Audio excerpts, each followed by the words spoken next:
င်္ဂလာပါဗျဆန္ဒတဲ့နေဟုတ်ကဲ့မင်္ဂလာပါဟုတ်ကဲ့ဆိုပရမဆိုကဒီတက်ချက်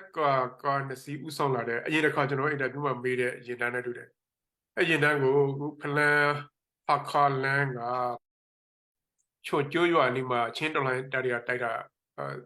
ကျွန်တော်စစ်ကောက်စီဖေကတော်တော်အထိနာတယ်ဆိုတော့ဓာတ်ပုံတွေနဲ့တွေ့ရတယ်ဗျဆိုအဲ့အကြောင်းရှင်းပြပြောပြဟုတ်ကဲ့ဒီအရင်ကလေးကနေတက်လာတဲ့ဒီစစ်ရင်တန်းကအခုအခါမရောက်ခင်ဒီ6မိုင်အလိုုံကျုံဆိုတဲ့ရွာမှာသူတို့ရောက်နေတယ်အခုအဲ့ဒီမှာသူတို့ရတတ်နေတယ်အဲ့ဒီမှာနောက်ဆုံးကျွန်တော်တို့ဟိုတနေ့ကပဲအဲ့ဒီရင်တန်းဒီတက်လာတဲ့ရင်တန်းထက်ကလက်ကျန်ရင်တန်းအကုန်လုံးဒီသင်္ကားစီအပါဝင်လက်ကျန်ရင်တန်းဒီစစ်စီးလောက်ပေါ့အဲ့ဒါကိုအပြီးကျွန်တော်တို့ဖြစ်စည်းနိုင်ခဲ့တယ်ပေါ့ပြောချင်တာကတော့ကလေးကနေတက်လာတဲ့ရင်တန်းအားလုံးထားခမဝင်တဲ့နဲ့ကျွန်တော်တို့အကုန်လုံးဖြုတ်သိမ်းနိုင်ခဲ့တယ်ပြောရမှာပေါ့နော်ဟုတ်ကဲ့ဟုတ်ဆိုမနေ့ကနောက်ဆုံးမနေ့ကပေါ့မနေ့ကဖြစ်တာဘလောက်ဟိုဘက်ကပျက်စီးဘလောက်များလဲအကျဆိုးဘယ်လိုရှိလဲပေါ့မနေ့ကဖြစ်တာကဒီနောက်ဆုံးကတော့ဒီတင်ကားနှစ်စီးနဲ့လက်ကျန်ဒီရင်မြေထိုးဆက်အပါဝင်ပြီးတော့အဲ့ဒီ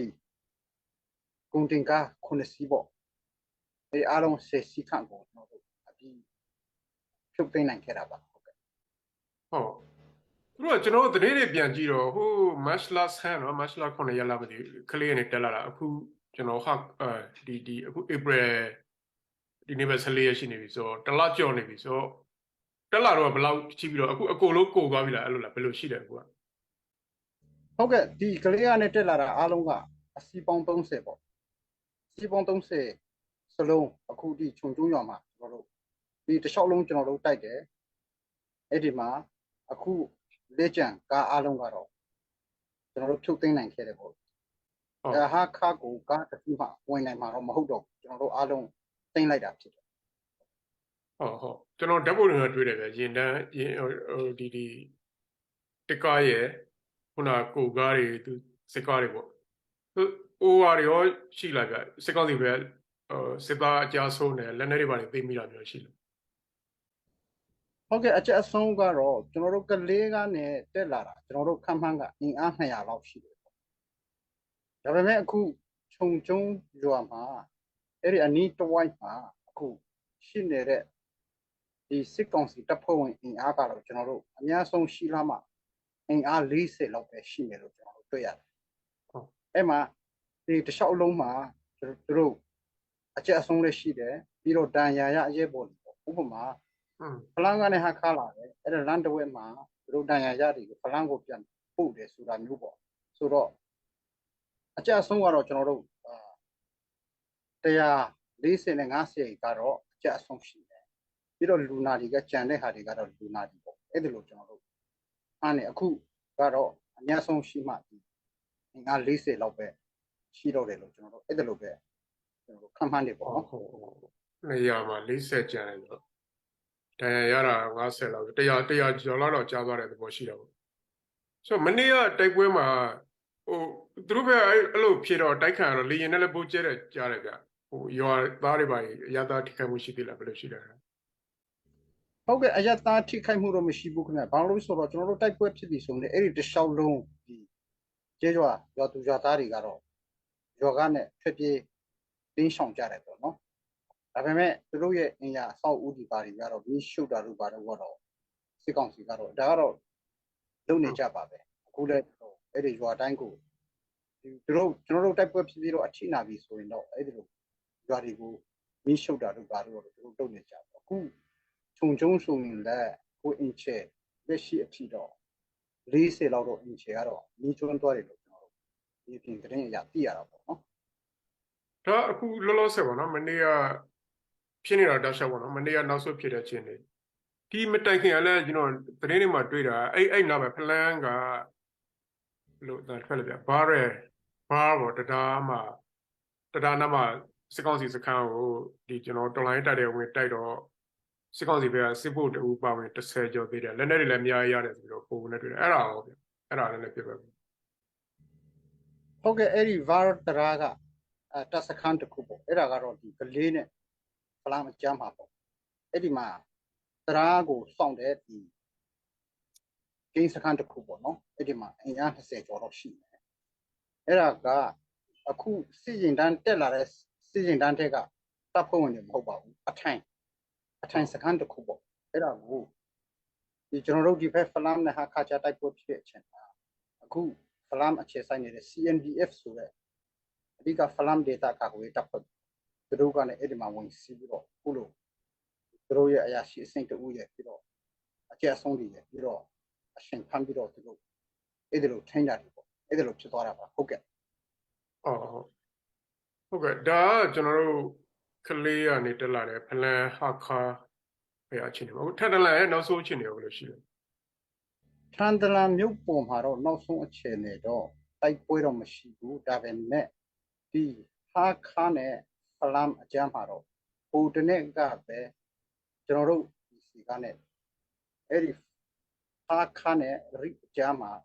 အခုရိတရာကိုစောင့်နေတဲ့ဒီစစ်ကောင်စီရဲ့ကင်းစခန်းတစ်ခုကိုကျွန်တော်တို့ကသွားဖြစ်တာဒါကတော့ကျွန်တော်တို့လင်းနေချင်းနဲ့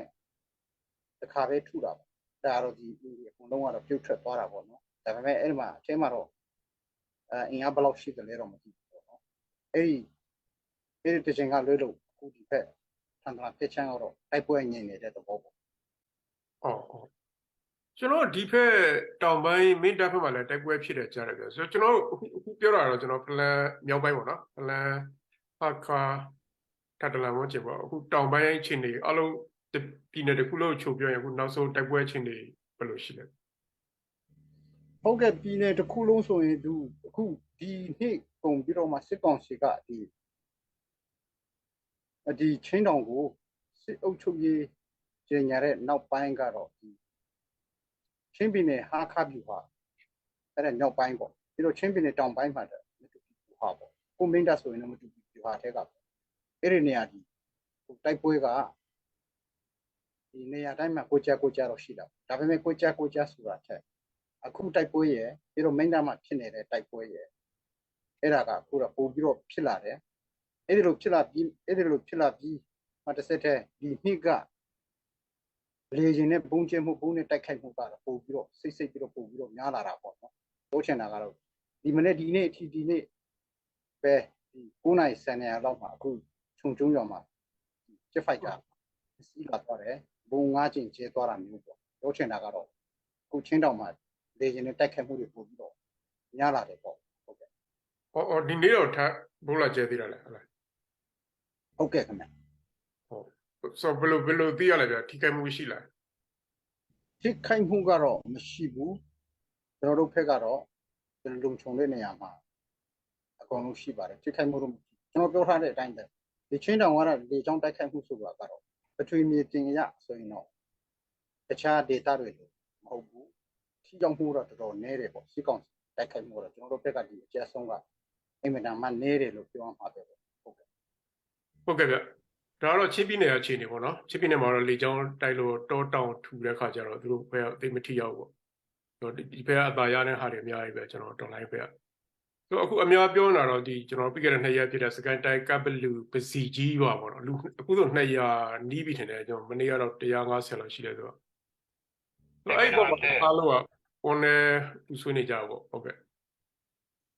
ဆိုတော့အဲ့ဖြစ်စဉ်မှာဘယ်လိုပြောချင်လဲဗျဟုတ်ကဲ့ပစီကြီးကိစ္စ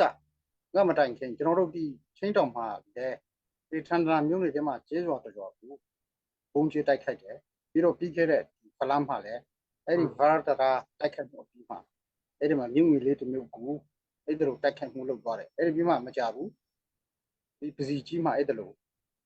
ကျွန်တော်တို့ one နဲ့ဆရာသူတို့ရဲ့အကြံဖက်ရေးဆဲမှုတွေလုပ်တာ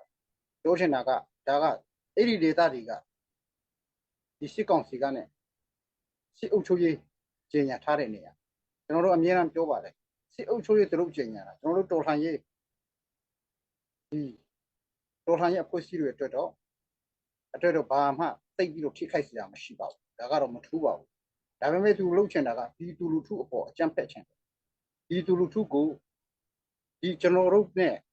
ဆက်သွယ်ဖြတ်တောက်နိုင်အောင်ပြီးတော့အကြောက်တရားသွင်းပြီးတော့တစ်ဖက်ထဲမှာကျွန်တော်တို့ကနေကိုပြည်ကိုစာနာပြီးတော့သူတို့ကိုပြန်ပြီးတော့မတိုက်ခိုက်အောင်ဆိုပြီးတော့တစ်ဖက်ဆက်နဲ့လူသားတိုင်းတကွဒီသူကိုအသုံးပြုတာနီးတစ်ခုပေါ့ဒါကတော့သူကတစ်လျှောက်လုံးသုံးနေတဲ့ဟာဒါကတော့တကယ်အကြံဖက်စီရဇဝတ်မှုကျူးလွန်မှုကြီးပေါ့နော်အဲ့ဒါလို့ပြောရပါပဲဘာလို့ဆိုတော့အဲ့ဒီ data တွေကဒီသူလူထုတွေနေတဲ့နေရာခုချင်းတောင်မှာအဲ့ဒါလိုမျိုးလောက်သွားတာကျွန်တော်တို့ချင်းမျိုးတက်မတော်ရောဒီ data ကာကွယ်တပ်ဖွဲ့ပြီးတော့မရှိတဲ့နေရာဒီသူတက်နေပြီးတော့ဘယ်နဲ့မရှိတဲ့ဒီသူကိုအကြံဖက်ပြီးရက်ဆက်တိုက်ခိုက်မှုပါဒါကတော့တကယ့်ကိုပြောင်ပြောင်တင်းတင်းဒီသူကိုရန်သူတစ်ဖွဲ့သဘောထားတဲ့ထားပါပဲအဲ့ဒါကြောင့်ဒါကတော့အင်မတန်မှကျွန်တော်တို့ oneness ရတော့ကောင်းတယ်ဒါပေမဲ့အဲ့ဒါအကြံဖက်ရစမှုစီရဇဝမှုကြီးတစ်ခုပါပဲလို့ကျွန်တော်အဲ့ဒါလိုပဲပြောချင်တယ်ဟုတ်ကဲ့ဗျအခုမြင်နေရတော့เนาะအခုတော့ပို့ဆိုးတော့ဗျာဟိုညာမှာဆိုတော့ဘာမှလည်းကာကွယ်မရှိဘူးကလေးတွေပါလူ200နိဗ္ဗာန်ရှိသွားရတော့တော်တော်ကြီးဆိုးတယ်နိုင်ငံတကာလည်းပြောနေကြဆိုတော့အဲ့တော့ပြည်သူလူထုပေါ့နော်လက်နက်မဲ့ပြည်သူပေါ့အရသားတွေပြမှတ်ထားတိုက်လာတာကသူ့ view ဟာလို့ဖြစ်လာတဲ့ခါကျတော့အဲ့တော့လူတွေကဘယ်လိုဆရာတို့ချင်းနေတာမှမထားတော့ခုနတိုက်တော့လူတွေကဘယ်လိုကြောက်သွားလားဗျာကြောက်ပြီးတော့ဘယ်လိုခေါ်မလဲအညက်ခံသွားမလားဒါမှမဟုတ်စိတ်လာပြီးပြန်ချမလားဘယ်လိုရှိလဲပေါ့လူထုအပိစကနေကိုချုပ်ပါပြောချင်တယ်ဟုတ်ကဲ့စစ်ကောင်စီကတော့ပြည်သူကဒါပြည်သူကိုကြောက်ပြီးတော့ကျွန်တော်တို့ကိုပံ့ပိုးကူညီမှုမလုပ်နိုင်အောင်အဲ့ဒါလို့ချက်လေးဖြတ် policy ကိုအကောင့်ထဲပေါ်တာမျိုးတစ်မျိုးပေါ့ဒါပေမဲ့ပြည်သူကတေရကျေရမှာတော့ကြောက်တယ်ကြောက်လို့လဲသူတို့စစ်ပေးဆောင်ပေါ်ကရောက်ကြတယ်ဒါပေမဲ့သူတို့ရဲ့စစ်ကောင်စီကိုတွန်းလှန်ခြင်းနဲ့စိတ်တက်ကတော့ပို့ပြီးတော့တက်လာတယ်ပြင်းထန်လာတယ်စစ်ကောင်စီကိုမုန်းလေပါပဲအဲ့ဒါလို့ရှိတယ်အဲ့ဒါကိုစစ်ကောင်စီကဒီသူကိုအကြောက်တရားသွင်းမယ်ဆိုတော့အဲ့ဒီဘာလဲသူ့ရဲ့ policy ဟောင်းကြီးကိုတုံးနေတာဖြစ်တယ်ဒါပေမဲ့ဒီဟာနဲ့ပတ်သက်လို့ဒီသူကတော့စစ်ပေးဆောင်တယ်ဒါပေမဲ့သူတို့စိတ်ဓာတ်တွေကစစ်ကောင်စီကိုအပြုတ်တိုက်ချင်တဲ့စိတ်ဓာတ်ကပို့ပြီးတော့ပြင်းထန်လာတယ်တဲကြွလာတယ်ဆိုတဲ့ဟာဥပမာကျွန်တော်တို့မှာတိုက်ပွဲတွေပါတယ်ကြားတယ်ကျွန်တော်ချင်းမျိုးတက်မလို့ကာကွယ်တာဒါပေမဲ့ဒီသူတွေပန့်ပိုးမှုကတော့ပို့ပြီးတော့အားကောင်းလာတာပဲမြေပြန့်ဖက်ကတော့ကျွန်တော်သိပြောလို့ပြောနိုင်တယ်ကျွန်တော်တို့ချင်းနေမှာတော့အဲ့လိုရှိတယ်ဒါပေမဲ့မြေပြန့်ဖက်ကလည်းထုံနည်း၎င်းပါဒီလူဦးတော်လှန်ရေးမှာဒီသူအားနဲ့ပဲဒီနေ့ထိကျွန်တော်တို့လုံနိုင်တာကျွန်တော်တို့ဘက်ကစုပ်ရုပ်တယ်မရှိပါဘူးဒီအားရုံးနဲ့သွားတယ်မရှိပါဘူးစိတ်ဓာတ်ကတော့ပို့ပြီးတက်ကြွလေပါ